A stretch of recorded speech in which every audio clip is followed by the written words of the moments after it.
Inilah makhluk pertama yang hidup di bumi sebelum diciptakannya Nabi Adam alaihissalam. Dahulu sebelum ada kehidupan manusia, bumi lebih dahulu telah dihuni oleh makhluk-makhluk gaib. Penduduk bumi saat itu mayoritas dihuni oleh bangsa jin. Allah Subhanahu wa Ta'ala menjadikan para jin-jin dan anak turunnya untuk mengelola dan memimpin bumi di waktu itu. Selain itu, sebelum manusia diciptakan, Allah juga terlebih dahulu menciptakan para malaikat dan iblis. Iblis sebelumnya memiliki nama lain yaitu Azazil. Iblis adalah makhluk yang diciptakan Allah dari api. Sebelum Azazil menyandang gelar iblis, dahulu dia adalah makhluk Allah yang sangat mulia, taat, rajin beribadah, dan berilmu luas. Penampilan iblis waktu itu sangat menawan, wajah iblis sangat rupawan dan berwajah bagus. Iblis juga mempunyai 4 buah sayap yang bisa ia gunakan untuk terbang ke sana dan kemari. Ketakwaan dan kesolihan iblis banyak membuat para malaikat di langit terkagum-kagum dan sangat menghormati iblis. Iblis dengan penuh ketulusannya selalu taat kepada perintah-perintah yang Allah berikan kepadanya. Hal itulah menjadikan iblis terkenal dan memiliki banyak gelar-gelar kebesaran. Iblis dahulu adalah makhluk ahli ibadah yang super hebat. Iblis dan malaikat dahulu pernah menjalankan kehidupan bersama-sama selama 80.000 tahun. Masa itu bukanlah waktu sebentar. Selain itu, kehebatan iblis lainnya adalah dia mampu tawaf memutari luasnya arsy Allah selama 14.000 tahun lamanya. Amalan dan kepribadian menakjubkan iblis ini, lantas menjadikannya diangkat menjadi penasehat para malaikat selama 20 tahun lamanya. Tidak cukup di situ, iblis juga menjabat sebagai panglima para malaikat muqarrabun selama 30.000 tahun lamanya. Dahulu, bumi kita ini diciptakan Allah Subhanahu wa Ta'ala hanya dalam kurun waktu 6 hari saja. Namun perlu diketahui, bahwa perhitungan hari di sisi Allah jelas berbeda dengan hitungan manusia zaman sekarang. Allah Subhanahu wa Ta'ala kemudian menciptakan makhluk-makhluk untuk pertama kalinya mendiami dan mengelola bumi. Makhluk itu bernama Ba'anul Jan atau bangsa jin. Allah Subhanahu wa Ta'ala menciptakan jin menggunakan bahan yang berupa nyala api. Allah Subhanahu wa Ta'ala berfirman, dan dia menciptakan jin dari nyala api. Quran Surat Ar-Rahman ayat 15. Kata jin memiliki arti tersembunyi. Hal ini karena makhluk jin memang makhluk gaib tak kasat mata. Wujud asli jin juga tidak bisa dilihat manusia. Manusia hanya bisa melihat makhluk jin ketika jin itu menjelma menjadi bentuk wujud lain seperti semisal pocong, kuntilanak, genderuwo, dan bentuk jadi-jadian lainnya. Allah menciptakan bangsa jin dan membebani kewajiban dan tugas yang sama dengan bangsa manusia. Mereka diperintah untuk menyembah Tuhan Sang Pencipta alam semesta ini, yaitu Allah Subhanahu wa Ta'ala. Allah Subhanahu wa Ta'ala berfirman, dan aku tidak menciptakan jin dan manusia melainkan supaya mereka menyembahku. Quran Surat Az-Zariyat ayat 56. Bentuk jin sendiri bermacam-macam, ada yang mirip seperti anjing, ular, serangga, dan ada yang memiliki sayap sehingga mampu berterbangan di udara. Jin pun memiliki jenis kelamin laki-laki dan perempuan, dan juga mampu berkembang biak layaknya seperti manusia. Namun, dahulu ketika Allah menjadikan para bangsa jin menjadi khalifah di bumi, ternyata banyak para jin-jin itu yang melakukan keonaran dan kerusakan di mana-mana.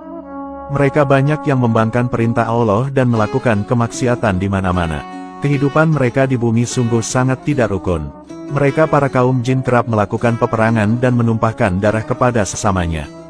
Bunuh-membunuh menjadi peristiwa yang sering terjadi di antara dua kubu jin yang saling berseteru dan bermusuhan. Melihat hal itu, dilaporkanlah kelakuan penduduk jin itu kepada Allah Subhanahu wa Ta'ala. Kemudian, diutuskah iblis yang dulunya bernama Azazil bersama para malaikat untuk bersama-sama menggempur dan mengalahkan bangsa jin yang sudah banyak membuat dosa dan kerusakan. Iblis sebagai komandan perang para malaikat, lalu bersama-sama menghabisi para jin-jin perusak itu sampai berhasil. Peperangan lalu berlangsung sangat dahsyat. Akhirnya, peperangan luar biasa itu dimenangkan oleh tentara para malaikat. Dalam peperangan itu, banyak jin-jin yang mati mengenaskan. Namun, banyak pula yang berhasil kabur dan sembunyi di dasar laut, di gua-gua, dan di dalam hutan. Iblis dengan bangganya bisa memimpin perang dan mengalahkan para jin itu. Sebenarnya, rasa sombong dalam diri iblis karena kehebatannya sudah Allah Subhanahu wa Ta'ala ketahui sebelumnya. Namun, para malaikat tidak ada yang mengetahuinya sedikit pun. Iblis masih terlihat sangat soleh dan nampak begitu taat kepada Allah Subhanahu wa Ta'ala. Perlu diketahui, bahwa prestasi yang diperoleh iblis sangat banyak di kala itu. Maka tak heran bila para malaikat sangat hormat dan kagum kepada iblis. Atas banyaknya prestasi dan amal soleh iblis, ia kemudian banyak menerima gelar kehormatan. Iblis terkenal dengan julukan Al-Mujtahid, yang berarti ahli ibadah sungguh-sungguh. Ia juga dijuluki sebagai Al-Apid yang berarti sang ahli ibadah. Lalu, iblis juga dijuluki sebagai As-Sajid yang berarti sang ahli sujud. Gelar-gelar itu masih belum seberapa dan masih banyak gelar-gelar lainnya. Setelah musnahnya kekhalifahan bangsa jin di bumi, kemudian Allah berencana akan menciptakan manusia untuk menjadikannya khalifah di bumi hingga hari kiamat. Namun, program Allah Subhanahu wa Ta'ala itu malah mendapat keluhan dari para malaikat. Para malaikat menganggap bahwa kehadiran manusia nantinya di bumi akan sama menimbulkan masalah dan suka berperang menumpahkan darah di atas bumi. Hal ini bisa terjadi seperti penduduk bumi sebelumnya, yakni kawanan bangsa jin yang berperilaku arogan dan suka bunuh-membunuh. Kisah keluhan malaikat kepada Allah itu terdapat dalam Al-Quran. Allah Subhanahu wa Ta'ala berfirman dalam Quran Surat Al-Baqarah ayat 30 yang artinya, "Ingatlah ketika Tuhanmu berfirman kepada para malaikat, sesungguhnya aku hendak menjadikan seorang khalifah di muka bumi. Mereka berkata, mengapa engkau hendak menjadikan khalifah di bumi itu orang yang akan membuat kerusakan padanya dan menumpahkan darah, padahal kami senantiasa bertasbih dengan memuji engkau dan mensucikan engkau." Tuhan berfirman, "Sesungguhnya aku mengetahui apa yang tidak kamu ketahui." Allah Subhanahu wa Ta'ala berkata kepada malaikat, bahwa Allah lah yang lebih mengetahui kedepannya. Selanjutnya, Allah Subhanahu wa Ta'ala kemudian menciptakan Nabi Adam alaihissalam dari tanah liat. Setelah tubuh mulia Nabi Adam alaihissalam terbentuk, maka Allah memerintahkan para malaikat dan iblis untuk bersujud memberi penghormatan kepada Nabi Adam alaihissalam. Semua malaikat akhirnya bersujud kecuali iblis. Allah Subhanahu wa Ta'ala berfirman, "Dan ingatlah ketika kami berfirman kepada para malaikat, sujudlah kamu kepada Adam, maka sujudlah mereka kecuali iblis.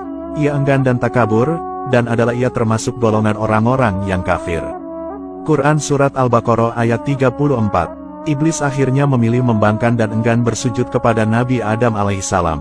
Allah Subhanahu wa Ta'ala lalu bertanya, "Apakah yang menghalangimu untuk bersujud kepada Adam di waktu aku menyuruhmu?" Iblis menjawab, "Saya lebih baik daripadanya. Engkau ciptakan saya dari api, sedang dia engkau ciptakan dari tanah." Quran Surat Al-A'raf ayat 12. Iblis dengan lantangnya membangkang perintah Allah Subhanahu wa Ta'ala karena merasa sombong dan lebih baik dan lebih mulia dibanding Nabi Adam alaihissalam. Kelakuan edan iblis itu akhirnya membuat Allah Subhanahu wa Ta'ala murka dan melaknat iblis. Iblis kemudian dikutuk menjadi makhluk yang buruk, sesat, dan juga menyesatkan. Karena sikap sombongnya itu, kemudian Allah Subhanahu wa Ta'ala mengusir iblis dari surga. Namun sombongnya, bukannya minta ampun, iblis malah bersumpah untuk menyesatkan anak cucu Adam hingga hari kiamat kelak. Iblis memohon kepada Allah untuk diberikan umur panjang hingga hari kiamat. Allah Subhanahu wa Ta'ala pun mengabulkan permintaan iblis itu. Iblis akan berusaha menyesatkan umat manusia dan mencari sebanyak-banyaknya teman untuk hidup kekal di neraka. Iblis juga bekerja sama dengan para setan-setan untuk menjerumuskan manusia ke lembah dosa. Para setan-setan ini ada yang berasal dari golongan jin kafir dan manusia. Nauzubillah min zalik. Untuk kisah selanjutnya, next di video episode selanjutnya ya. Wallahu a'lamu bishawab.